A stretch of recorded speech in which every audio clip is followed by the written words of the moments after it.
Este clima nos pasa una factura tremenda.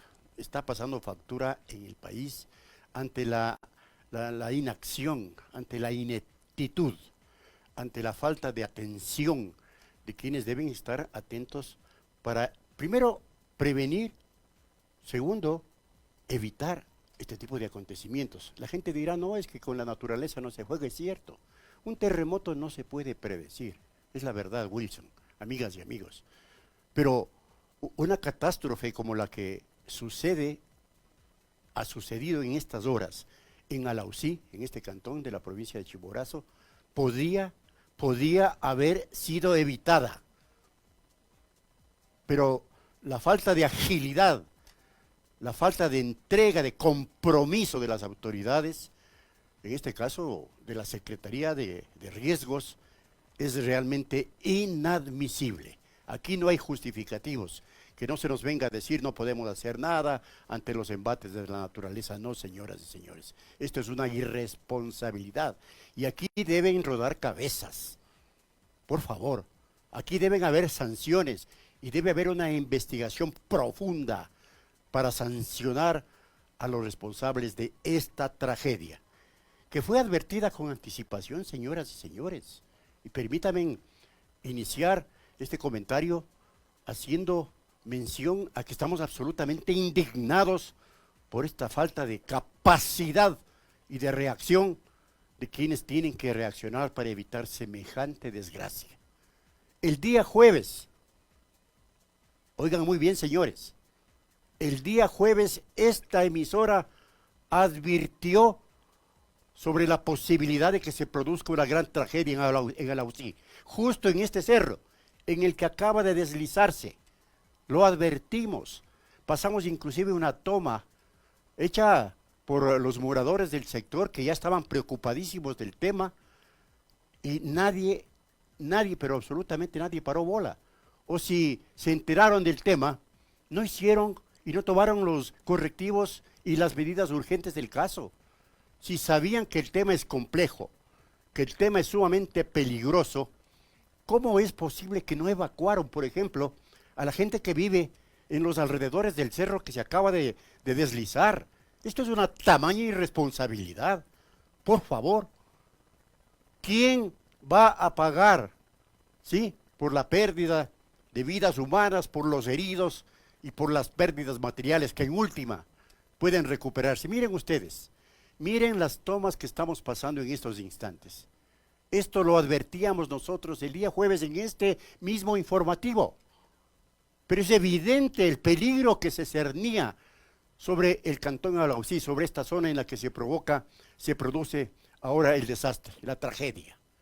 Pero del jueves acá, a ayer, que se produce el deslizamiento, al parecer nadie hizo nada.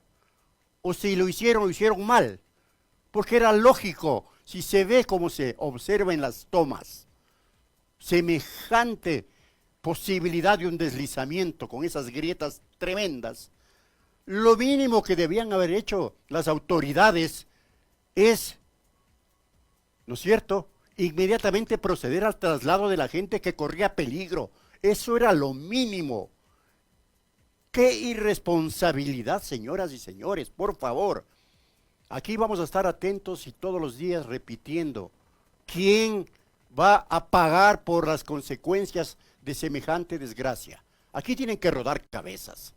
Y no solo eso, esta irresponsable gente que no hizo nada debe ir a parar con sus huesos a la cárcel.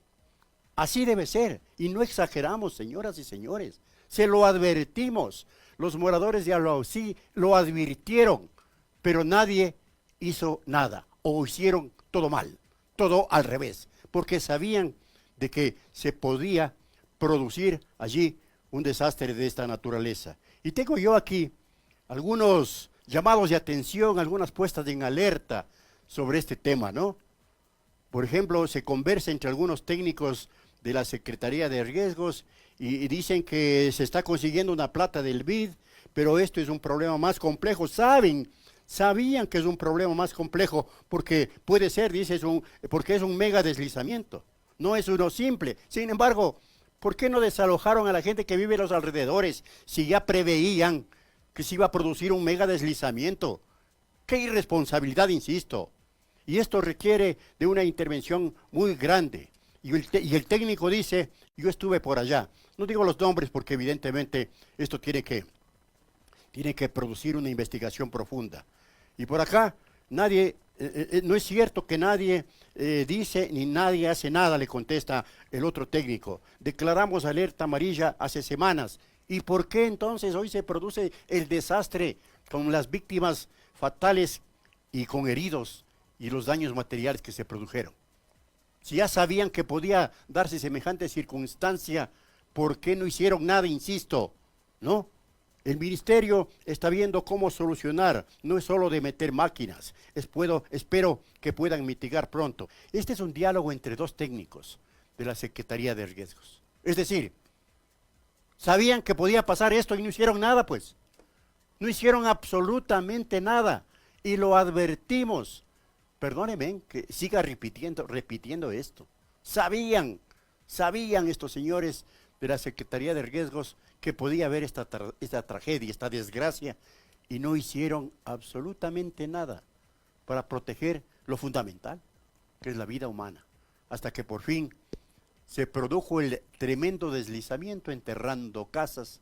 No se conoce aún cuántas víctimas mortales habrá, cuántos heridos habrá, damnificados, ciertamente hay muchos, es un barrio, dos barrios enteros que han quedado bajo los escombros.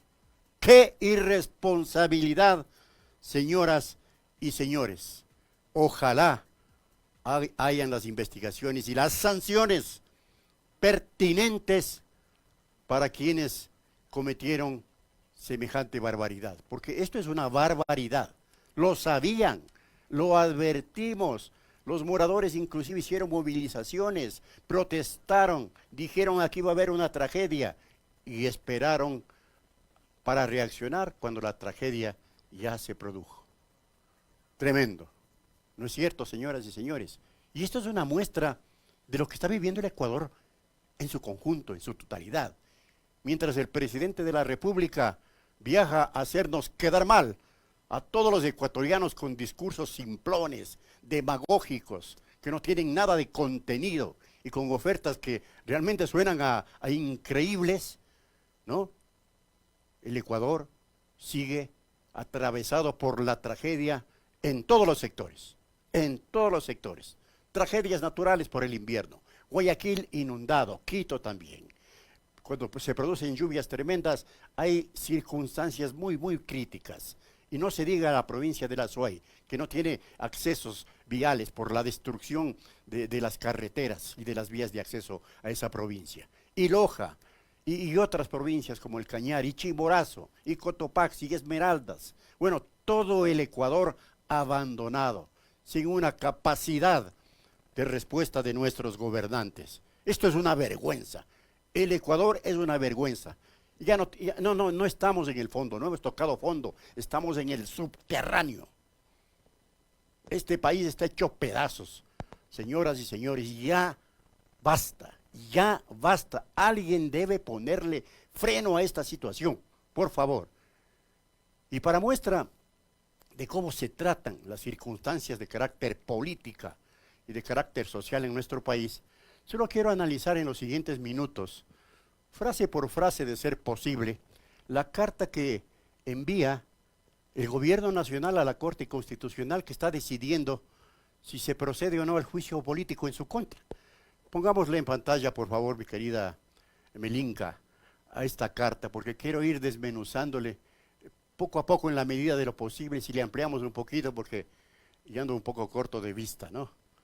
Pero es que es tremendo lo que se dice allí. Ahí estamos bien.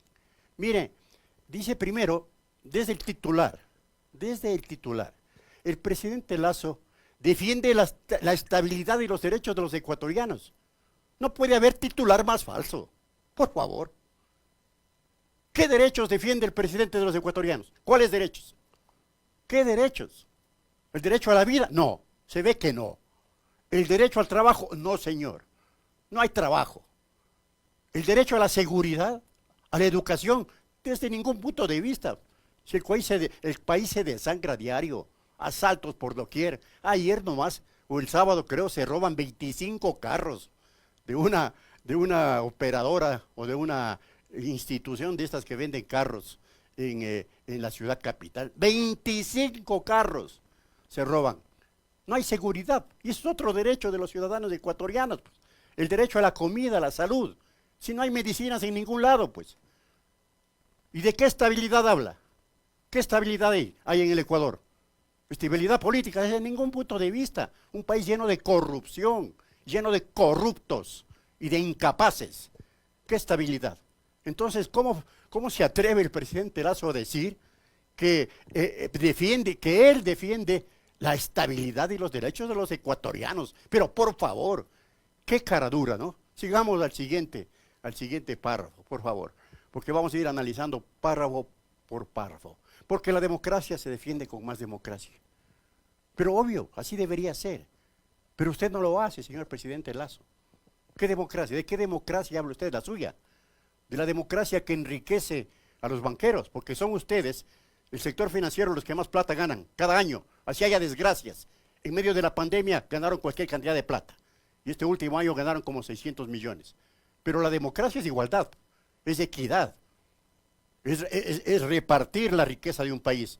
Y aquí no pasa eso, hay 4 millones de gente que se muere de hambre, que gente que es pobre y de extrema pobreza. Seguimos.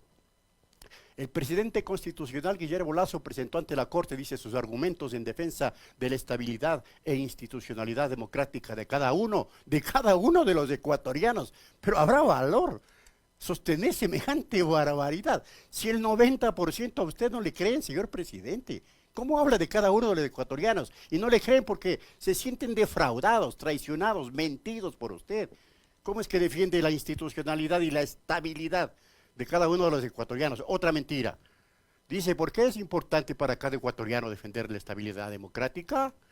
Y contesta, porque no se puede crear bienestar sin un Estado de Derecho. Por favor, si estamos viviendo en un Estado de Derecho, pero usted se encarga de destruirlo a diario, pues.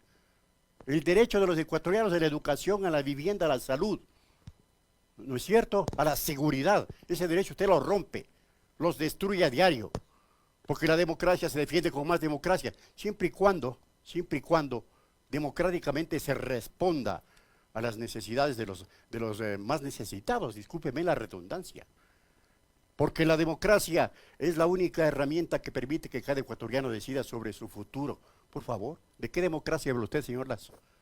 De su democracia, de esta democracia representativa que no hace absolutamente nada por los demás, que solamente favorece a sectores corporativos, a las élites, y deja en la absoluta orfandad a la mayoría de ecuatorianos, algunos inclusive que ganan 60 centavos diarios, es decir, $18 mensuales, y no tienen ni para comer al día, todos los días.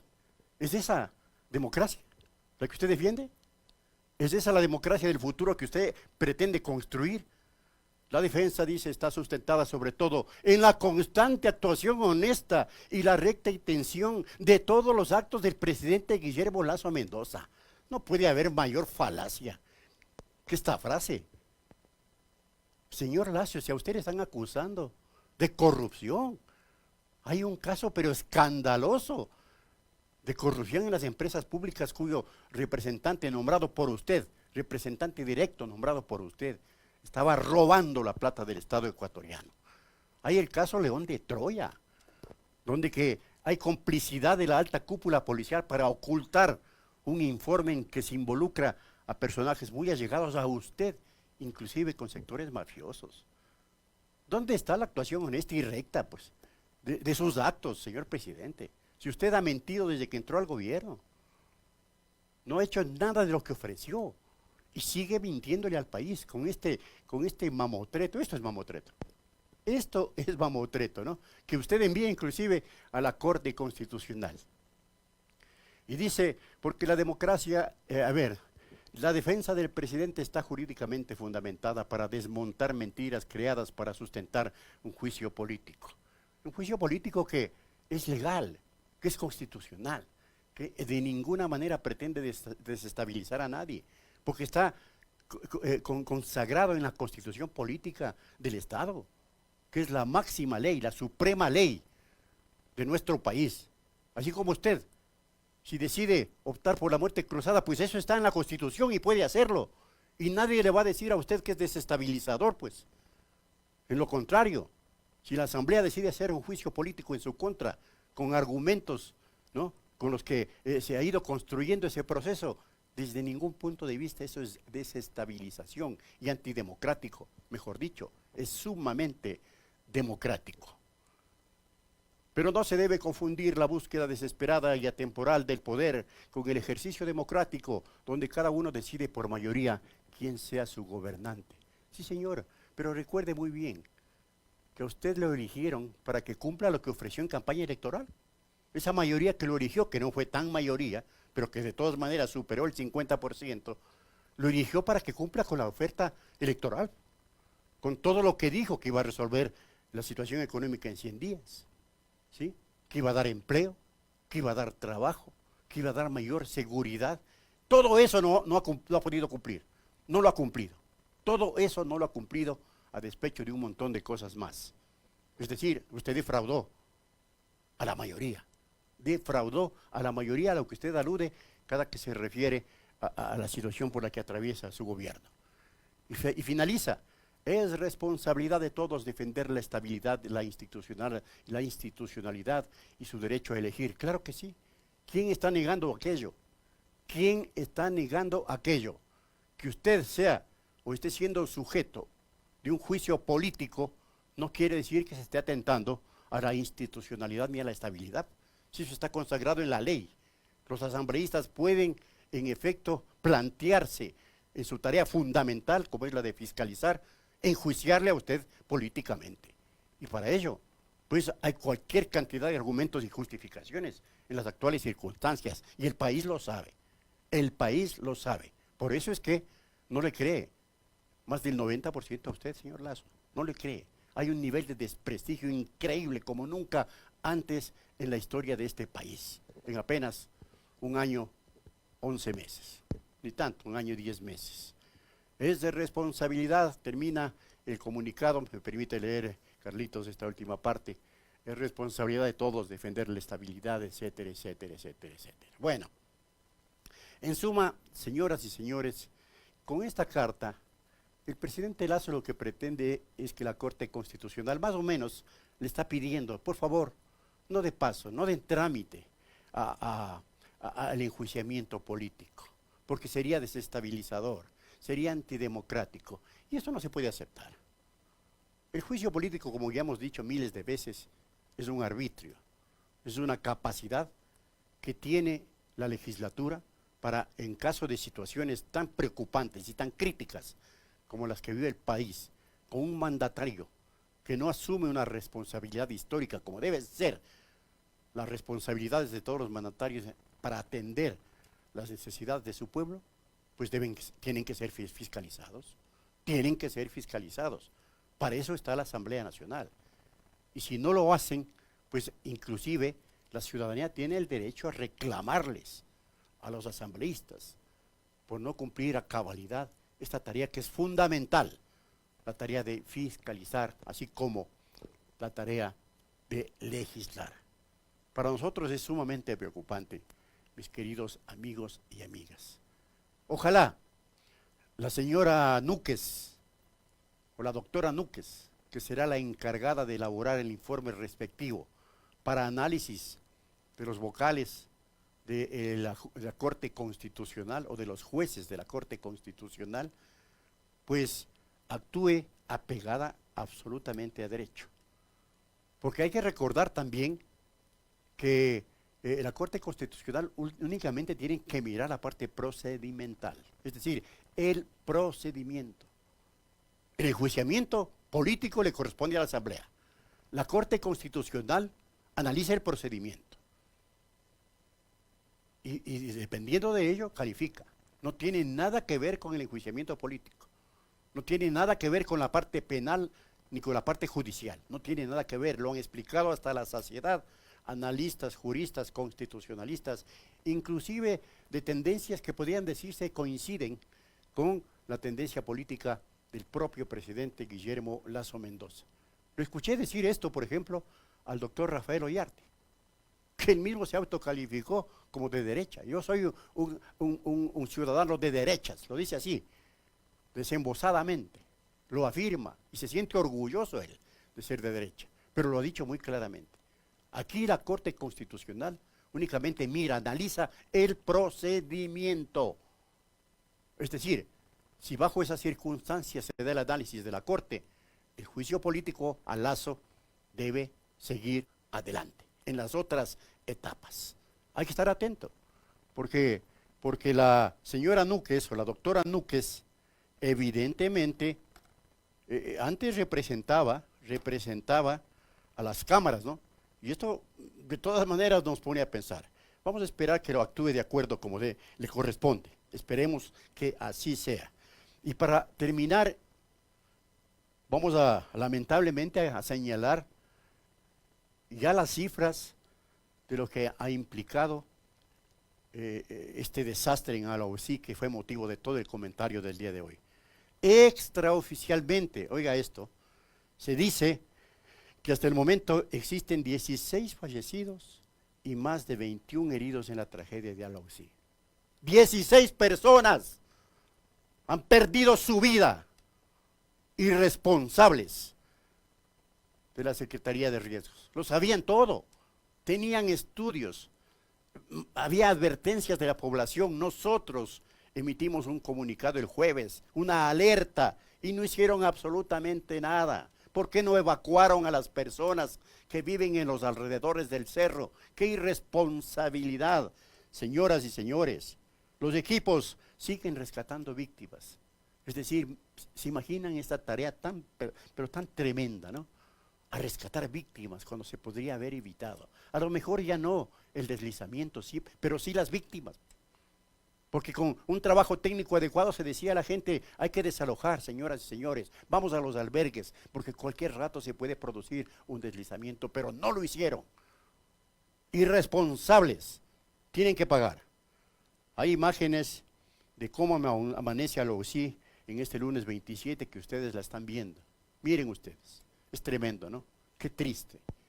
Todo esto, no el deslizamiento, inclusive el deslizamiento se podría haber evitado si se actuaba con anterioridad a que se produzca el desastre. Pero a lo mejor ya no era tiempo, pero se podría haber evitado que gente muera sepultada por este deslizamiento. 16 fallecidos hasta el momento, 21 heridos, y no se diga de la destrucción de viviendas y de la penuria que tendrán que atravesar cualquier cantidad de gente que va a quedar sin absolutamente nada. Claro, ya el presidente desde su viaje ha anunciado que ha puesto a trabajar a toda la Secretaría de Riesgos, pero era que se ponga a trabajar antes para prevenir el desastre, porque había cómo hacerlo. Hablo prevenir en vidas humanas, se podría haberlo hecho. Lo advertimos, señoras y señores, es que esto realmente provoca una indignación que ya no tiene límite. Yo realmente estoy, como suelo decir siempre, ¿no?, a punto de reventar. Y por eso lo digo, y lo digo de la manera más enérgica e indignada. Y por eso también insisto, como lo hago todos los días, aprendamos, señoras y señores, a indignarnos, a no quedarnos callados ante semejantes barbaridades que se cometen a diario en nuestro país. Bueno, son las 7:31, me voy a hacer una pequeña pausa. El día de hoy no nos va a acompañar Liceña, hacemos una pausita. ¿Está en línea? Allá está. Qué bueno que está vía telemática para que me ayude un poquito, porque voy a tomar un poquito de agua para bajar esta tensión tan tremenda que tenemos. Y ya les anunciamos a nuestros invitados para el segmento de hoy. 7:31, gracias Wilson.